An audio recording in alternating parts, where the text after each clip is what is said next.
નમસ્કાર બાલ દોસ્તો, આજે આપણે ધોરણ 5માં હિન્દીના પુનરાવર્તન 1નો અભ્યાસ કરીશું. પુનરાવર્તન 1 ચાલુ કરીએ એ પહેલાં જો તમે આ ચેનલ પર નવા હોવ તો આ ચેનલને સબસ્ક્રાઈબ કરી લેજો, જેથી આ જ પ્રકારના વિડીયોઝ તમને સતત મળતા રહે.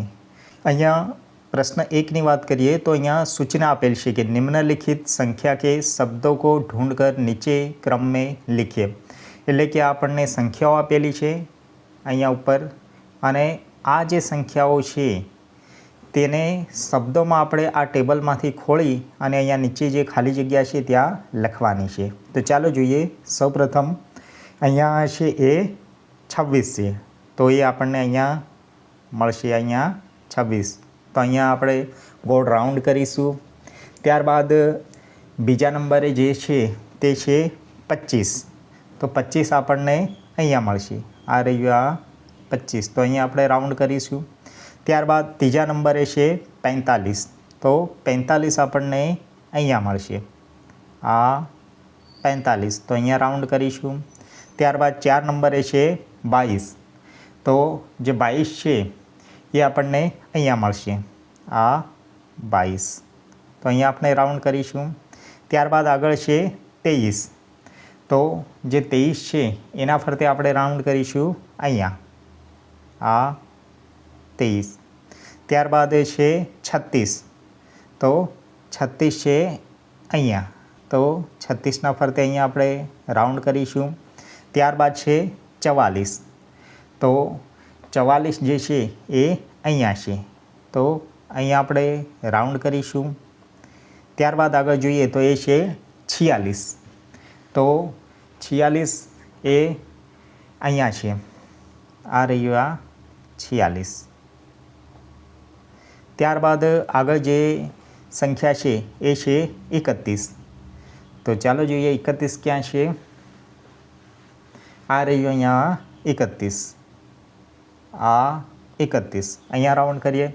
ત્યારબાદ છે 30, તો આ જે 30 છે એ થોડો ઊંધો આપેલ છે, એટલે ધ્યાનથી જોજો. આ તી અને અહીંયા સ.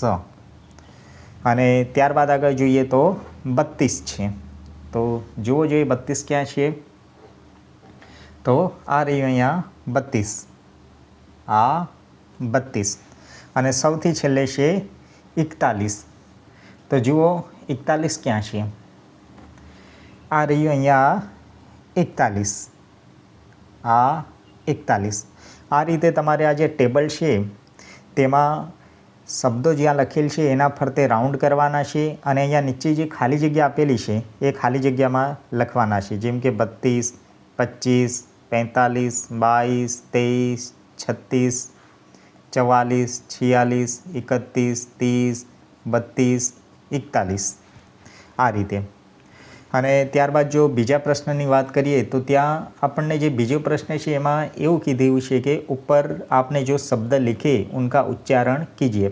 એટલે કે આપણે જે આ શબ્દો લખ્યા એને આપણે બોલવાના છે. 26, 25, 45, 22, 23, 36, 44, 31, 30, 32, 41, આ રીતે. તો ચાલો આપણે હવે આગળના પ્રશ્નને જોઈએ.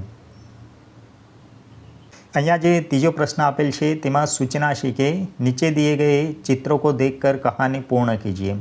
कहानी पूरी करने में दिए गए शब्दों की मदद ले सकते हैं. એટલે કે અહીંયા આપણને એક ચિત્ર વાર્તા આપી છે. અહીંયા આપણે જોઈ શકીએ છીએ કે બે બિલાડી છે, એક આ સફેદ છે, એક કાળી છે. આ બંનેને એક રોટલી મળે છે, એના માટે આ બંને લડાતી હોય છે. એટલામાં એક વાંદરો આવે છે. હવે આ વાંદરો હોય છે આ બંને વચ્ચે સમાધાન કરવાની કોશિશ કરે છે. એટલે એ તરાજુ લઈને આવે છે અને બે ટુકડા પાડી અને અહીંયા તોલે છે. એકમાં વધારે આવે છે તો એ વધારે બાજુનું ખાઈ જાય છે, અને ફરી મૂકે છે તો ફરી એક બાજુ વધારે આવે છે તો એ બાજુની ફરી ખાઈ જાય છે. આ રીતે ધીમે ધીમે કરતાં આ વાંદરો હોય છે એ પૂરી રોટલી ખાઈ જાય છે. હવે આના આધારે આપણે ખાલી જગ્યાઓ પૂરવાની છે એ આપણે જોઈએ.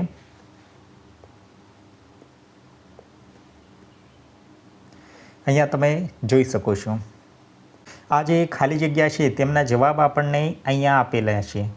આ જવાબોને આપણે અહીંયા ખાલી જગ્યાઓમાં પૂરવાના છે। તો ચાલો જોઈએ। एक बार की बात है, दो बिल्लियाँ थी।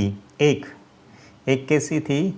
सफ़ेद, એટલે પહેલામાં આવશે સફેદ, और एक काली, એટલે અહીંયા બીજામાં આવશે કાલી। दोनों को भूख लगी, तीजाમાં આવશે भूख। उन्हें एक रोटी मिली, એટલે અહીંયા આવશે रोटी। वे एक रोटी के लिए क्या करने लगी? झगड़ने लगी। इतने में एक कौन आया था? बंदर आया। वह तराजू लाया। उसने रोटी के 2 टुकड़े किए। उसने टुकड़े तराजू में रखे दिए। तराजू का एक पलड़ा भारी था तो दूसरा हल्का था। उसने भारी पलड़े के टुकड़े में से थोड़ा सा टुकड़ा तोड़कर खा लिया। इस तरह उसने सारी रोटी खा ली। दोनों बिल्लियों को बहुत क्या हुआ? पछतावा। आ रीते આપણે આ જે ખાલી જગ્યા છે તેને પૂરી અને વાર્તાને પૂરી કરી શકીએ છીએ। ત્યારબાદ હવે આગળનો ચોથો પ્રશ્ન જોઈએ। અહીંયા ચોથા પ્રશ્નની વાત કરીએ તો આપણને જે ચોથો પ્રશ્ન છે એની સૂચના એવી છે કે अपनी पाठशाला के बारे में 10 से 12 વાક્ય બોલીએ। એટલે ચાલો જે તમારી શાળા છે એના વિશે તમારે વાક્યો બોલવાના છે। તો એને સૌપ્રથમ તો આપણે હેડિંગ આપીએ કે मेरी पाठशाला। પછી આપણે કઈ રીતે જવાબ લખી શકીએ? मेरी पाठशाला बहुत अच्छी है, इसका नाम, એટલે અહીંયા તમારે તમારી જે શાળા છે તેનું નામ લખવાનું છે। इसका नाम खाली जगह है। पाठशाला की इमारत अच्छी है, इसमें 10 कमरे और एक सभा भवन है। पुस्तकालय और कार्यालय के लिए अलग अलग कमरे हैं। पाठशाला में 1ली से 8वीं कक्षा तक की पढ़ाई होती है। पाठशाला का समय सुबह 11 बजे से शाम 5 बजे तक का है। मेरी पाठशाला के सभी शिक्षक बड़ी लगन से हमें पढ़ाते हैं। खेल कूद में भी मेरी पाठशाला का नाम प्रसिद्ध है। हमारी कबड्डी टीम कई बार जीत चुकी है। पाठशाला के सामने खेल का बड़ा मैदान है। इसमें सुबह शाम विद्यार्थी तरह तरह के खेल खेलते हैं। मुझे अपनी पाठशाला बहुत प्रिय है। तो आ रीते तमे तमारी शाळा विषे 10 થી 12 વાક્ય લખી શકો છો। જો તમે આના સિવાયના પણ વાક્ય લખવા માંગો તો તેમાં એડ કરી શકો છો। અને જો તમે આ જે ફકરો લખવા માંગો છો તો અહીંયા તમારે તમારી શાળાનું નામ લખવાનું રહેશે। ત્યારબાદ હવે આગળ જોઈએ તો અહીંયા પ્રશ્ન 5માં આપણને આપણી જે શાળા છે તેના વિશે પ્રશ્ન પૂછ્યા છે। એક તો પહેલો પ્રશ્ન છે કે આપકો क्या क्या પસંદ है, એટલે તમારી શાળામાંથી તમને શું શું પસંદ છે એના વિશે છે। તો આપણે લખી શકીએ કે मुझे पाठशाला का भवन, बगीचा, मेरे अध्यापक, मेरे दोस्त पसंद है।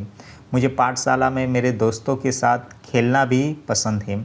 અને બીજો પ્રશ્ન છે કે क्या नापसंद है, એટલે કે તમને શું પસંદ નથી। તો અહીંયા આપણે લખી શકીએ કે मुझे अनियमित छात्र नापसंद है। मुझे कठोर अध्यापक नापसंद है। मुझे इधर उधर पड़ा हुआ कूड़ा नापसंद है। कूड़ा એટલે कचरो। इधर उधर कूड़ा फेंकने वाले छात्र भी नापसंद है। आ रीते तमे लखी सको छो। तो अहींया आज पुनरावर्तन 1 છે એ પૂરું થાય છે। જો તમને આ વિડીયો ગમ્યો હોય તો આ વિડીયોને લાઇક કરજો, તમારા મિત્રો સાથે શેર કરજો અને જો તમે આ ચેનલ પર નવા હોવ તો આ ચેનલને સબસ્ક્રાઈબ કરજો જેથી આ જ પ્રકારના વિડીયોઝ તમને સતત મળતા રહે। આભાર।